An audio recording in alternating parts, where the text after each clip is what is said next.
बिस्मिल्लाहिर्रहमानिर्रहीम अल्लाहुम्मा सल्लि अला मुहम्मदिन व अला आलि व इकरती बियादति कुल्ली मालिमिल्लाह का दोस्तों दुरूद पाक पढ़ते रहें और इस्तग़फ़ार करते रहें और सुब्हानल्लाह वल्हम्दुलिल्लाह वला इलाहा इल्लल्लाह वल्लाहु अकबर वलिल्लाहिल हम्द। ये पढ़ते रहें इंशाअल्लाह अल्लाह अज़्ज़ा व जल की ज़ात बेहतर करेगी दोस्तों। और जैसा कि आपको मालूम है कि कल बजट मॉनेटरी पॉलिसी है और मॉनेटरी पॉलिसी का IMF ने परमिशन दी है कि 1% आप कम कर सकते हैं। उम्मीद है कि 1% ही कम होगी इंशाल्लाह। मेरा अपना भी सोर्स और जरिए यही बता रहे हैं, लेकिन कुछ लोग कह रहे हैं 1.5% 2%। बिल्कुल कभी भी नहीं हो सकता 1.5 से 2%। अगर हो गया तो मार्केट के लिए बहुत अच्छा होगा। असल मसला बजट है। बजट में क्या करना है, किन चीजों के ऊपर टैक्स लग रहा है और बजट कैसा होगा और किस सेक्टर में काम करें तो पैसा कमाएंगे। और आपसे मेरी रिक्वेस्ट है कि कम से कम जो है बजट का मसला ये है कि सेल टैक्स की कीमत में 1% इजाफा होने जा रहा है, जो कि IMF की शराइत भी है और जिससे महंगाई का एक और नया तूफान आएगा। अद्वियात के ऊपर, बच्चों के दूध के ऊपर और इनके ऊपर पहले से एक टैक्स नहीं था और इनके ऊपर भी सेल टैक्स लगाने के लिए जा रही है गवर्नमेंट। और भी मुख्तलिफ सेक्टर हैं और कुछ लोग कुछ जरा ये भी बता रहे हैं कि स्टॉक मार्केट के ऊपर भी टैक्स लग रहा है। लेकिन मैं आपको बताना चाह रहा हूँ कि स्टॉक मार्केट के ऊपर कोई भी टैक्स लगने के तैयार नहीं है। उसकी मेन वजह यह है कि बाहर से पैसा इन्वेस्टमेंट आएगी तो स्टॉक मार्केट में आएगी और स्टॉक मार्केट के ऊपर और सरकारी मुलाजमिन के ऊपर टैक्स नहीं लगना चाहिए। अगर ऐसा होता है तो मार्केट के लिए बहुत खतरनाक होगा। और वो कह रहे हैं कि डिविडेंड और कैपिटल गेन टैक्स के ऊपर शरह में मजीद इजाफा किया जा रहा है, जो कि बहुत ही बुरी खबर होगी स्टॉक मार्केट के लिए। अगर ऐसा हो गया तो स्टॉक मार्केट बढ़ जाएगी, लेकिन कुछ अरसे के लिए इसमें प्रेशर आएगा और उसके बाद इसमें रिकवरी देखने में आ जाएगी। और बिजली और गैस की कीमतों में मजीद इजाफा हो सकता है, जैसा कि इसी महीने में भी 3.5 रुपए के करीब बिजली बढ़ चुकी है और महंगाई का नया तूफान फिर से आ सकता है और मॉनेटरी पॉलिसी भी फिर खतरे में पड़ सकती है। और 1% तो मॉनेटरी पॉलिसी कम होगी, जो कि मार्केट के लिए, कुछ आइटमों के लिए, कुछ सेक्टर के लिए बेहतर होगा। अगर 1 से 1.5% हो गई कम, जो कि नामुमकिन है, इम्पॉसिबल है, तो पाकिस्तान मार्केट के लिए मजीद ज्यादा अच्छा हो जाएगा। IMF, जैसा कि IMF ने बताया है पाकिस्तानी गवर्नमेंट को और FPR ने भी हुकूमत को प्रपोजल दिए हैं और मशवरे दिए हैं। 300 अरब रुपए का नया टैक्स लगाने जा रही है IMF की शराइत के ऊपर गवर्नमेंट। और ये टैक्स अगर उन पे लगा जो पहले टैक्स दे रहे हैं तो मार्केट के लिए बहुत बुरा होगा। और इसके अलावा नए एग्रीकल्चर के ऊपर, ज़राअत के ऊपर टैक्स वगैरह लग गए, आगे बताता हूं, तो इससे पाकिस्तानी स्टॉक मार्केट के ऊपर कोई फर्क नहीं पड़ेगा। ज़राअत और एग्रीकल्चर के ऊपर टैक्स लग गया तो फिर मार्केट के ऊपर कोई इम्पैक्ट नहीं पड़ेगा। हाँ, इम्पैक्ट पड़ेगा अगर GST बढ़ा दिया गया तो अद्वियात के ऊपर, dividend, stock market, capital gain के ऊपर टैक्स, और ये मार्केट के लिए भी बुरा होगा और पाकिस्तान की मईशत के लिए भी अच्छा तो साबित होगा, लेकिन अवाम के लिए बहुत बुरा होगा। स्टॉक मार्केट में मंदी होगी और मंदी भी ऐसी होगी कि बहुत तेजी से मंदी आएगी और फिर रिकवर कर देगी, क्योंकि आगे आने वाले दिनों में सऊदी अरब की इन्वेस्टमेंट, चाइना की इन्वेस्टमेंट, UAE की इन्वेस्टमेंट, उसने भी पाकिस्तान में 4 चांद लगाने और प्लस अमेरिका की भी इन्वेस्टमेंट आएगी, कतर की भी। और मॉनेटरी पॉलिसी अगर कम होती है तो इसका impact cement, steel, DG Khan cement, पानी, चिराग के ऊपर आ सकता है। और सबसे ज्यादा इम्पैक्ट टेक्सटाइल के ऊपर भी अच्छा इम्पैक्ट पड़ेगा इसका। और टेक्सटाइल सनत पहले ही तबाही का शिकार है, तो इंशाल्लाह गवर्नमेंट को मेरा मशवरा यही है कि टेक्सटाइल के ऊपर भी सब्सिडी देनी चाहिए, बिजली और गैस के ऊपर। और अगर मॉनेटरी पॉलिसी घटी तो DG खान सीमेंट और पायनियर के लिए खास तौर पर बहुत अच्छा होगा। और उसके बाद थोड़ा सा चिराग, DSCL और फौजी सीमेंट के लिए भी अच्छा होगा। और लक्की वाले तो बहुत उधार लेके काम करते हैं सीमेंट सेक्टर में, उसके लिए इतना ज्यादा अच्छा नहीं होगा। और टेक्सटाइल में छूट मिली तो गुला में टेक्सटाइल, निशाद मिल, इसके लिए अच्छा होगा। और मुगल स्टील और INL और इंटरनेशनल स्टील के लिए भी अच्छा होगा और आशा स्टील के लिए भी अच्छा होगा। ये परफॉर्म करेंगे मॉनेटरी पॉलिसी कम होने के बाद। लेकिन बजट का कट्टा बाकी है तो एहतियात से काम करें, बोरियां भरने की जरूरत नहीं है। ये 2 इवेंट हैं, इनको होने दें। बजट और मॉनेटरी पॉलिसी तो 1% ही कम होगी, जो कि लोग कह रहे हैं 1.5% 2%, मेरे हिसाब से 1%। तो बाकी अल्लाह ताला की ज़ात बेहतर करेगी। और बाकी दूसरी बात यह है कि फाटा के ऊपर टैक्स लगाया गया था, टैक्स की छूट दी गई थी और अगर इस छूट को खत्म किया जा रहा है जो कि इस बजट में शामिल है तो बहुत अच्छा होगा पाकिस्तानी मार्केट के लिए भी और स्टील सेक्टर के लिए खास तौर पर अच्छा होगा और स्टील सेक्टर के लिए खास तौर पर अच्छा होगा। और स्टील सेक्टर अगर फाटा का जो रिलीफ है टैक्स के बारे में वो खत्म कर दिया जाता है तो अवाम और पाकिस्तान दोनों के लिए अच्छा होगा और बजट में फिर स्टील और सीमेंट सेक्टर परफॉर्म करेंगे अच्छा। अगर ऐसा ना हुआ तो मंदी होगी, लेकिन वक्ती मंदी होगी और मंदी के बाद मार्केट फिर दोबारा से फिट हो जाएगी। वजह मैंने आपको बता दी है। और उसके बाद आपने अगर काम करना है तो सीमेंट, स्टील, टेक्सटाइल और पावर सेक्टर में काम करें और टेक्नोलॉजी सेक्टर में एवियन नेट्स और टीआरजी को देखें, हब पावर, कैपको और इसमें काम कर सकते हैं आप। इसकी मेन रीजन ये है कि इसके फंड भी जारी करने हैं इन्होंने गवर्नमेंट वालों ने और गवर्नमेंट को प्रपोजल भी दी गई है कि 150 अरब रुपए से ज्यादा का जो है वो टैक्स फंड वो पावर सेक्टर को जारी करे और बहुत जल्द पावर सेक्टर को भी जारी कर देगा। दूसरी तरफ खबरें ये आ रही हैं कि IMF के दरमियान मुज़ाकरात के दरमियान बेनतीजा खत्म हो गए। ये आज का कोई लगी हुई है सुर्खी। और इसके अलावा चीनी वक्फ इंडस्ट्री लाहौर में एक डिपार्टमेंट अथॉरिटी का दौरा किया है। पाकिस्तान 22 अरब रुपए से ज्यादा सरमायाकारी का ऐलान किया है चीनी अथॉरिटी ने। और रफा सैयद का कहना है कि चीनी ताजरों ने सरमायाकारी को हर मुमकिन सहूलत फराम की जाएगी। इस मौके पर पाकिस्तान सॉफ्टवेयर मैन्युफैक्चर एसोसिएशन के चेयरमैन मंसूर अहमद साहब ने भी बयान दिया है और ये चाह रहे हैं कि चाइना वाले पाकिस्तान में इन्वेस्टमेंट लेके आए। वक्त का पहले मरहले में 2 अरब रुपए की इन्वेस्टमेंट होगी, दूसरे मरहले में 20 अरब रुपए की सरमायाकारी होगी। और बाकी दोस्तों खबर ये आ रही है कि एक तनख्वाहदार तबके के ऊपर कोई टैक्स बढ़ाने की खबरें तमाम तर झूठी हैं। वज़ीर ममलिकत खजाना और इसके साथ साथ वज़ीर ममलिकत खजाना अली परवेज मलिक साहब ने कहा है कि तनख्वाहदार तबके के ऊपर कोई टैक्स नहीं लग रहा। ये खबर झूठी और बेबुनियाद है। और उन्होंने मजीद कहा है कि पाकिस्तान की तवज्जो बिला वास्ता टैक्स निज़ाम पर नाफिज करना है। तिजारत बजट में स्पार्को के लिए 65 अरब 61 करोड़ डॉलर रखे गए हैं और बजट में स्पार्को के लिए 65 अरब रुपए है, डॉलर नहीं है।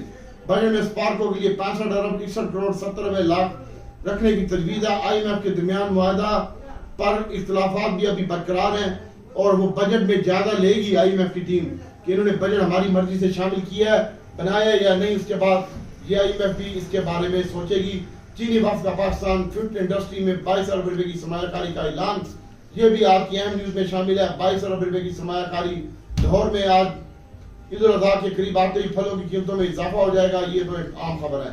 और हुकूमत ने IMF की तजवीज़ मुस्तरद कर दी। साबका फाटा के लिए टैक्स छूट तजवीज़ तैयार। वो कह रहे हैं टैक्स की छूट अभी भी फाटा के ऊपर बरकरार है। अगर ये भी हुआ तो सीमेंट के ऊपर कोई बुरा इम्पैक्ट नहीं पड़ेगा, लेकिन इसको खत्म होना चाहिए। खामखा फाटा वालों के ऊपर हमारे ऊपर बोझ बने हुए और उनसे कोई लेना देना है नहीं हमारा। लेने देने से मतलब कि उनसे कोई ना तो ज़राअत होती है ना कुछ होता है और उसको किस चीज़ की टैक्स रिलीफ दी जाए। तो बाकी अल्लाह ताला की ज़ात बेहतर करेगी। अगर ये हुकूमत के मामला आता है भाई हम कौन होते हैं बात करने वाले। बाकी PSX इंडेक्स 100 इंडेक्स 108 पॉइंट कम होकर ये 73,000 पे बंद हुआ 774 के ऊपर। और आगे हुकूमत ने अप्रैल में 709 अरब रुपए का कर्जा लिया स्टेट बैंक। मई में बैरून मुल्क पाकिस्तानियों से 3 अरब 24 डॉलर पाकिस्तान वतन में भेजे गए हैं और 3 अरब 24 हज़ार डॉलर। तो स्टेट बैंक कीनिया की बंदरगाह पर फंसे पाकिस्तानी चावल की कंटेनर की छूट दी गई है। और ये हैं आज की खबरें। IMF का टैक्स का हदफ 12,900 अरब रुपए मुकर्रर करने का मुतालबा है। IMF का टैक्स हदफ 12,900 अरब करने का मुतालबा है, ये ज़हन में रखिएगा। बजट में इख्तितामी फैसला वज़ीर आज़म ही करेंगे। अली परवेज मलिक साहब ने कहा बजट पर इख्तितामी फैसला वज़ीर आज़म ही करेंगे। और मोहम्मद ज़ुबैर ने मुस्लिम लीग छोड़ने का ऐलान भी कर दिया। भाई ये तमाम हालात वाक़ियात आपके सामने हैं, लेकिन मैं आपको बताता चलूँ इंशाल्लाह पाकिस्तान के लिए ये बजट बेहतर होना चाहिए। खास तौर पर स्टॉक मार्केट के लिए अगर स्टॉक मार्केट में टैक्स लगता है तो बाकी मामला कटाई में पड़ेंगे। और ऊपर से गंडापुर ने भी बयान दिया जब तक वज़ीर आला पंजाब हो किसी का बाप भी फाटा पर टैक्स नहीं लगा सकता। तो देखना ये होगा कि गवर्नमेंट की चलती है लेकिन गवर्नमेंट की नहीं चलेगी, ये इनकी सुननी पड़ेगी इनको फाटा वालों की इंशाल्लाह। तो मॉनेटरी पॉलिसी का इजलास भी 10 तारीख को कल है, और कल इसमें भी देखना होगा, इसमें अगर मॉनेटरी पॉलिसी अच्छी आती है तो इसके साथ साथ कम तो हो रही है। सीमेंट सेक्टर, स्टील सेक्टर के लिए बहुत अच्छा होगा, और ये तमाम मामला आपके सामने हैं। अभी बात करते हैं दोस्तों एटम के हवाले से। तो एटमों में आप देख सकते हैं पावर सेक्टर में कैपको, हैपको, एनसीपीएल और एलपीएल इसमें काम कर सकते हैं, ये भी सेव है। एंड बजट का कट्टा बाकी है, बहुत ज्यादा एहतियात से काम करें, और जो लोग मार्केट से बाहर हैं वो थोड़ा मजीद एहतियात से काम करें। इंशाल्लाह तमाम हालात तो वाकयात तो कल आपके सामने होगी, मार्केट अच्छा परफॉर्म करेगी, लेकिन बाद में प्रेशर आ जाएगा। सीमेंट सेक्टर, स्टील सेक्टर अच्छा परफॉर्म कर सकते हैं, और उसके बाद इसमें भी सेलिंग आ सकती है। बहुत ज्यादा एहतियात से काम करिएगा, डीजी, मैपली, पानी, चराट वगैरह में, डीसीएल में, और स्टील सेक्टर में international, INL, Mughal, Ayesha steel, इसके ऊपर फोकस रख सकते हैं। और इसके साथ साथ दोस्तों फार्मा सेक्टर की भी न्यूज आ रही है, अगर अद्वियात के ऊपर सेल टैक्स बढ़ाया गया तो ये फार्मा सेक्टर के लिए अच्छा नहीं होगा, लेकिन अगर मॉनेटरी पॉलिसी कम होती है तो फार्मा सेक्टर के लिए भी अच्छा होगा। इसमें फिरोज, सरले, एजीपी, ग्लेक्सो वगैरह मजीद बेहतर हो सकते हैं, और मॉनेटरी पॉलिसी तो कम हो रही है, हर हाल में हो रही है, और इसमें सरले में फोकस रखें। बाकी एवीएन, नेटसोल, टीआरजी है, इसको देखें, फौजी सीमेंट है भाई, और इसको भी देख सकते हैं आप। बाकी निशाद मिल, गुलम टेक्सटाइल वगैरह को भी देख सकते हैं। अब मैं आपको बताता हूँ कि सबसे पहले कल जो मार्केट बंद हुई थी जुमे वाले दिन 108 पॉइंट माइनस बंद हुई थी, 73,554 के ऊपर बंद हुई थी, और हाई जो लगा था 73,900 का हाई लगा था, और जो लो लगा था 71,781 का लो लगा था। 2000 पॉइंट मार्केट माइनस हुई थी। और इसमें आप आपको बात करते हैं तो टीआरजी अच्छा लगता है भाई, 60 रुपए का स्टॉप लॉस लगा के 62-63 में बाय करें, होल्ड रखें, याची करें, इसमें कोई खतरा नहीं है। 2 रुपए की हार है और 20 रुपए की जीत है। और सेम टू नेटसोल में भी ट्रेडिंग करें, होल्ड रख के ना बैठे। नेटसोल आजकल बहुत बड़ा सेक्टर आइटम बना हुआ है, और ये अच्छा लगता है भाई। इसकी जो बाइंग बनती है ना 28 रुपए में बाइंग बनती है, 29 रुपए में, और इसको फिर आप ऊपर बेचे भी सही। और सेम टू यू टीआरजीबी और नेटसोल। एवीएन की बात करते हैं तो एवीएन 54 रुपए के करीब आप बाय करें, 53.5 में 52 रुपए का स्टॉप लॉस रखें, और 25 रुपए का स्टॉप लॉस नेटसोल का रखें। ओडीडीसी की बात करते हैं, इसमें कल मिलक जुलक रुझान रहेगा, ज्यादा एक्टिविटी नहीं होगी ऑयल एंड गैस में, और दिन के बाद पड़ा हुआ पड़ा रहने दो, लेकिन आगे 2 दिन खतरनाक हैं, ये आप ध्यान में रखिएगा। कल मॉनेटरी पॉलिसी आने की वजह से मार्केट ऊपर खींचेंगे, स्टील, सरिया, सीमेंट और टेक्सटाइल सेक्टर, और उसके बाद मार्केट में सेलिंग भी आएगी, और उसके बाद नेक्स्ट डे जो होगा फिर इन्हीं को खींचेंगे, सीमेंट, स्टील, सरिये को, और उसके बाद फिर टेक्नोलॉजी को, और फिर इनमें प्रॉफिट टेकिंग भी देखनी आएगी। और मॉनेटरी पॉलिसी घट होती है तो इसका रिफाइनरी के ऊपर भी इम्पैक्ट पड़ता है थोड़ा बहुत। और दोस्तों ओडीडीसी पीपीएल अगर आप बाय करना चाहते हैं तो 120 और 119 रुपए में ओडीडीसी बाय करें। पीपीएल बाय करना चाहते हैं तो 12 और 11 में बाय करें, और होल्ड रखें फिर इसको। और अटक रिफाइनरी की कल बाइंग बनती है, लेकिन हम इसमें काम नहीं करेंगे, रिफाइनरी सेक्टर में हम काम नहीं करेंगे। मेरे तो फिलहाल 2 दिन वेट करूंगा और देखूंगा उसके बाद क्या होगा। अगर लिया भी सही को कीड़ा तंग किया तो 1000-1500 शेयर का काम करूंगा, 2500 का, इससे ज्यादा नहीं करूंगा। बाकी अटक रिफाइनरी की जो बाइंग बनती है वो 47, 48, 45 रुपए में बनती है, और अब 54 रुपए बंद हुआ है, फिर भी इसकी जो बाइंग बनती है वो 47 रुपए में, 48 रुपए में बनती है। 300 और 255 का लो लगा इसका नेशनल रिफाइनरी का। इसकी जो बाइंग बनती है 57-58 में बाइंग बनती है, और पीएलएल को होल्ड रखें 23 रुपए 10 पैसे लो लगा जुमे वाले दिन, और 22 रुपए 23 रुपए 70 पैसे और 40 पैसे के दरमियान इसकी भी बाइंग बनती है। एयरलिंक को होल्ड रखें दोस्तों, टेक्नोलॉजी सेक्टर में अक्टूबर्स, एयरलिंक ये अच्छा लगता है। एवीएन, नेटसोल, टीआरजी में ट्रेडिंग करें, और नेटसोल में भी, एयरलिंक में भी ट्रेडिंग करें। बाकी दोस्तों शेल और पीएसओ को दोस्त ने पूछा, इसको होल्ड रख भाई। और पीटीसी का पूछा भाई, पीटीसीएल में जो इसकी जो बाइंग बनती है 12.70 और 12 रुपए 40 पैसे में बनती है, और पीएसओ की बाइंग 55 रुपए में बनती है 100, और शेल की जो बाइंग है 130 और 128 में बनती है।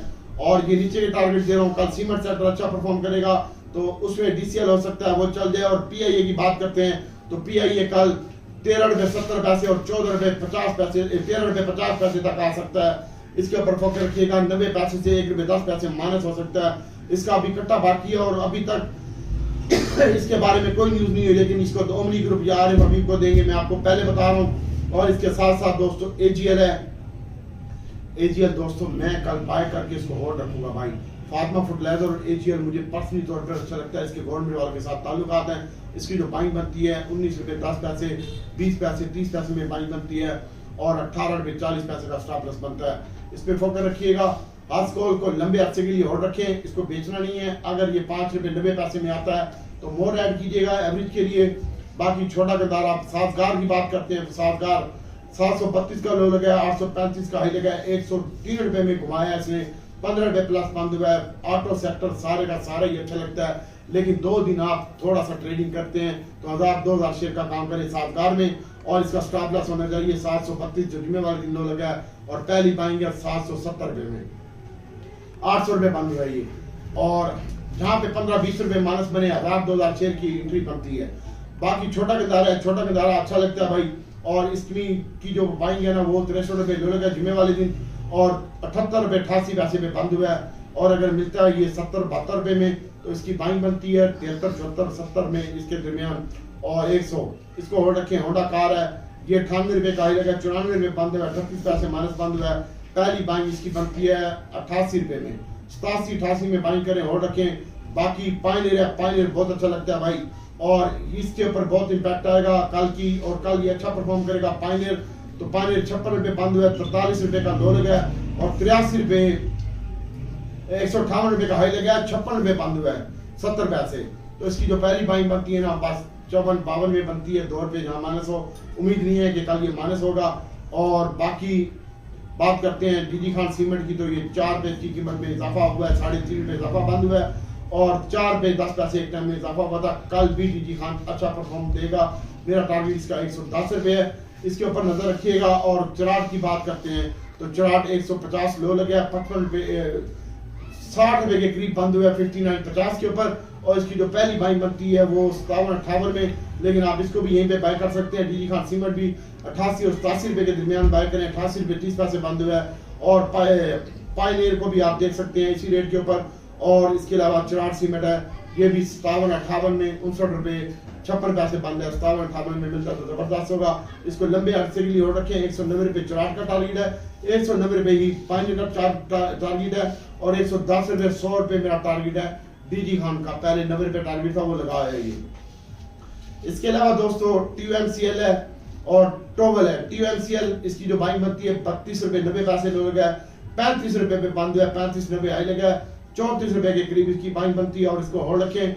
और टोवल है, टोवल को भी आप काम कर सकते हैं 140-42 में अगर मिलता है तो होल्ड रखें।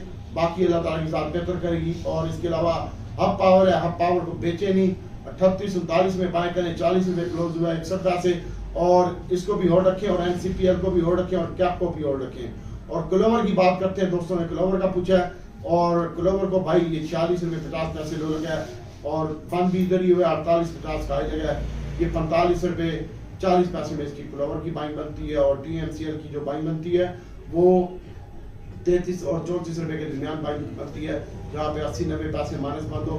अच्छा, आप टेक्सटाइल की बात करते हैं, एक तो फार्मा सेक्टर, ये तो कल मॉनिटरी पॉलिसी है, कल परफॉर्मेंस देगा आपको फार्मा सेक्टर, और उसके बाद क्रशर भी आएगा, सीमेंट सेक्टर परफॉर्मेंस देगा, उसमें प्रॉफिट टेकिंग भी आएगी, स्टील सेक्टर परफॉर्मेंस देगा। ये ऊपर ही बंद होंगे लेकिन अपने हाई से थोड़ा सा नीचे आएंगे, इसके ऊपर फोकस रखिएगा, अल्लाह ताला की जात बेहतर करेगी।